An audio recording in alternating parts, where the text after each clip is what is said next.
waqtiga laga faa'iideysto waqtiga yaa lagu dayicin ma la yacni dhalinyaro fara badan waxay aad ugu mashquulaan يعني waxyaalahan aalaadkan elektrooniga ah bay aad ugu mashquulaan markaasa waxaa laga yaabaa maantaba ama caawaba inuu ku dhafro ama ku soo jeedo yani markaa facebook iyo yani whatsapp inuu ku mashquulsan yahay saacado fara badan baa laga yaabaa inay ku tagaan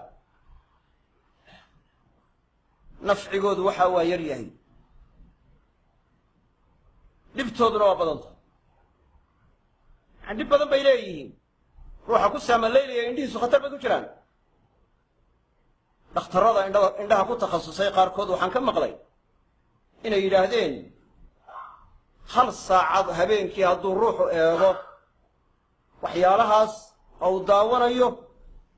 waxay ka dhigan tahay 3 saacadood inuu soo jeediy 2 saacadood miyuu bise 3 saacadood hadduu daawanayna waxay ka dhigan tahay xale habeenka inuu saamaleelay ka dhigan tahay indhahana dhib bay u tahay saamaleelku lama mid aha kitaab la akhrinayo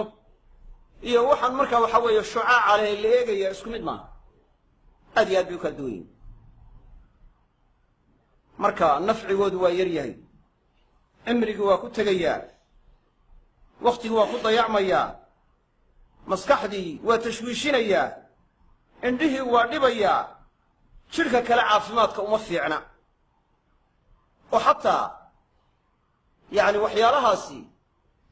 waxay saamayn ku yeelan karaan hadduu qofku caadaysto saacado badan habeenkii inuu daawado yani sixadiisa iyo caafimaadkiisa caamka ah bay wax yeeli karaan marka waxaa waa in la yaraystaa kollay lama daynaayo sidaan filayo laakiin cala alaqali waa in marka waxa la yaraystaa waxa wax anfacayo waa in lagu mashquulaa kutubaha cilmiga waa in la taalacdaa duruusta waa in la raajacaa yani duruusaha ahlucilmiga waa in la dhegaystaa hadday tahay si mubaashira in loo dhegaysto iyo hadday tahay yani duruusta faraha badan lee duuban in la dhegaysto mid walba الشيخ ابن عثيمين رحمه الله حورانيا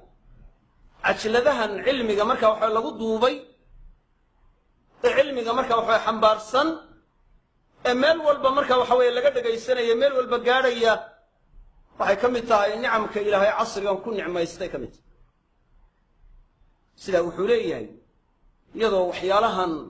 aalaadka wax lagu duubay hadda marka casriga ah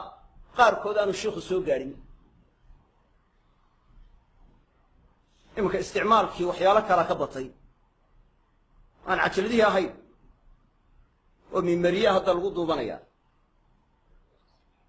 yani cd-ya lagu duubanaya makaatib fara badan baa waxay ku jiraan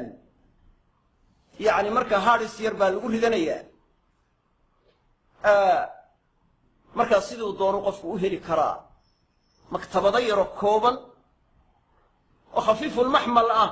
ayuu wax badan ku qaadan karaa yaday ka fiican tahay kutubaha markaysa marka waxa sideeda in loo taalacdo laakiin ashyaada noocaas hadda marka la isticmaalo waa la yara adeegsan karaa laakiin waa in usuushii loo noqdaa kutubahana waxa weeye in aad loo taalacdaa duruusaha cilmiga waa in la dhegaystaa hadda duruus badan baa la helayaa kitaabku ruuxu doono غالبا waxa dhici karta shuyuukh fara badan oo duubo kala duwan inuu heli karo mashaayikh waaweyn oo kibaar ah yani ayuu helayaa talabatul cilmi mustafiidiin oo duubay ayuu helayaa hadday tahay luqadii maxalliga hadday tahay iyo hadday tahay luqada markaysa markaa sharciga luqatul carab mid walba iyadoo lagu duubay buu wax fara badan helayaa marka duruusaha laga faa'iideysto fursadda laga faa'iideysto